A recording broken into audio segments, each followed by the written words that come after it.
নমস্কার, আমি রিমা। আহারে বিহারে চ্যানেলে সকলকে জানাই স্বাগত। আজ আমি তোমাদের জন্য নিয়ে এসেছি একেবারেই ঘরোয়া উপকরণ দিয়ে তৈরি এবং সম্পূর্ণ ভিন্ন স্বাদের ইভিনিং স্ন্যাক্স দই পকোড়া। বর্ষাকাল তো বটেই, যে কোনো ঋতুতেই চা বা কফির সাথে জাস্ট জমে যাবে। প্লিজ ভিডিওটি প্রথম থেকে শেষ অবধি দেখার সকলের কাছে অনুরোধ রইল। এই স্ন্যাক্স রেসিপিটি বানাতে আমি নিয়ে নিচ্ছি একটা বড় সাইজের আলু, যা খোসা ছাড়িয়ে ভালোভাবে ধুয়ে নিয়েছি। স্ক্র্যাপারে আমি আলুটাকে ঘষে নিচ্ছি। এটা কিন্তু অবশ্যই স্ক্র্যাপারেই ঘষে নিও।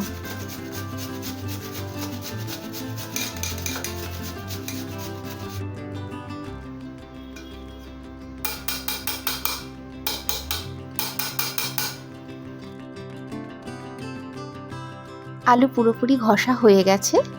এবার এই ঘষে নেওয়া আলুটা খুব ভালো করে আবার আমি জল দিয়ে ধুয়ে নেব।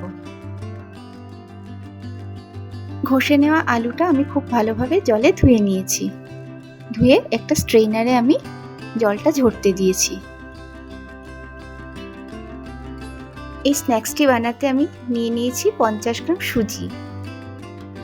একটি পাত্রে ঢেলে নিলাম। সাথে দিয়ে দিচ্ছি 75 গ্রাম টক দই।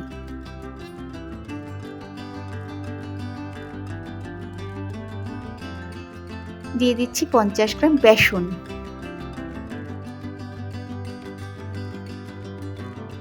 দিয়ে দিচ্ছি ধুয়ে ও জল ঝরিয়ে নেওয়া আলু, যা স্ক্র্যাপারে কুড়িয়ে নিয়েছি।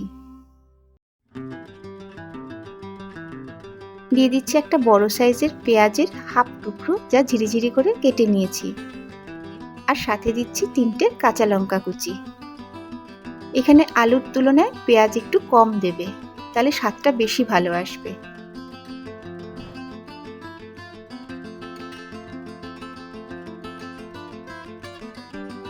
দিয়ে দিলাম স্বাদ অনুযায়ী নুন। এটা মাখতে আমি এক ফোঁটাও জল কিন্তু ব্যবহার করব না, পুরো দইয়ের ভরসাতে আমি এটা মাখবো। খুব ভালো করে মেখে নিচ্ছি।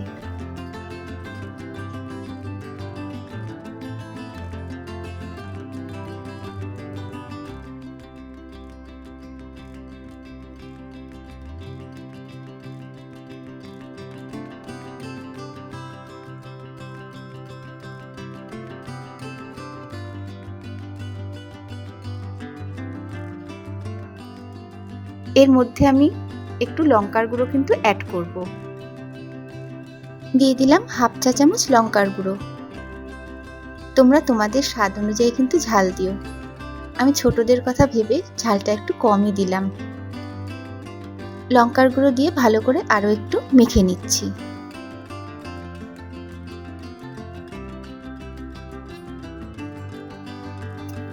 খুব ভালোভাবে মাখা হয়ে গেছে। এবার ভাজার পালা। গ্যাসে কড়াই বসিয়ে দিয়েছি। দিয়ে দিচ্ছি সাদা তেল।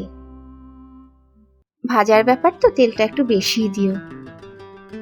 আর চেষ্টা করো সাদা তেলেই করার। দই দেওয়া আছে, সর্ষের তেলে দইয়ের স্বাদটা ঠিকঠাক পাবে না। তেল খুব ভালোভাবে গরম হয়ে গেছে। এবার এই মাখা থেকে একটু একটু করে নিয়ে পকোড়া বা বড়ার আকারে তেলের মধ্যে দিয়ে দিচ্ছি।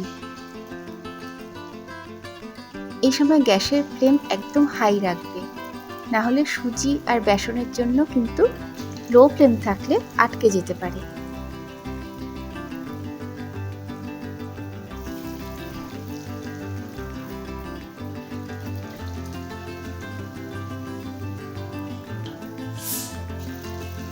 দেওয়া হয়ে গেছে। একদিক ভাজা হোক, তারপর একটা একটা করে উল্টে দেব। দেখতেই পাচ্ছ রং চেঞ্জ হয়ে গেছে, একদিক কিছুটা ভাজা হয়ে গেছে। এবার উল্টে দিচ্ছি।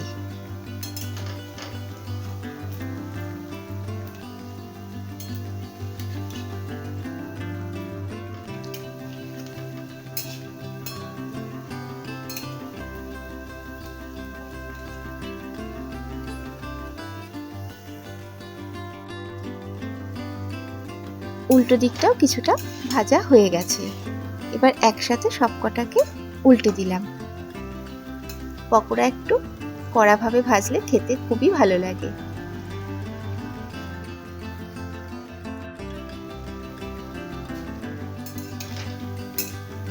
পকোড়া একদম ভাজা হয়ে গেছে, তুলে নিচ্ছি।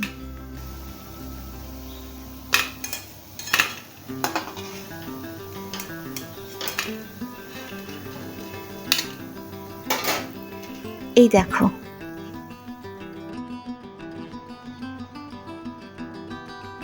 একইভাবে বাকি পকোড়াগুলো আমি ভেজে নেব।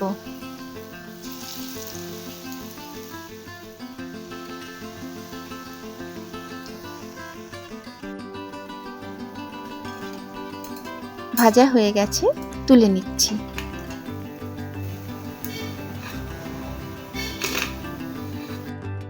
সবকটা পকোড়াই আমার ভাজা হয়ে গেছে। একটি প্লেটে সার্ভ করে নিয়েছি। উপর থেকে ছড়িয়ে দিচ্ছি বিট নুন। তোমরা যারা সস দিয়ে খেতে চাও খেতে পারো, তবে দইয়ের স্বাদ কিন্তু সস দিয়ে খেলে পাবে না। কাজে একবার এইভাবে করে দেখতে পারো, ভীষণ ভালো লাগবে, এই গ্যারান্টি দিলাম। আমার আজকের ভিডিও তোমাদের কেমন লাগলো প্লিজ জানিও। যদি ভালো লাগে চ্যানেলটি সাবস্ক্রাইব করে একটু পাশে থাকার অনুরোধ রইল। সাথে অনুরোধ রইল লাইক, কমেন্ট ও অনেক অনেক শেয়ার করার। সবাই খুব ভালো থেকো, সুস্থ থেকো, আনন্দে থেকো। আমার ভিডিও আজ এখানেই শেষ করলাম। নমস্কার।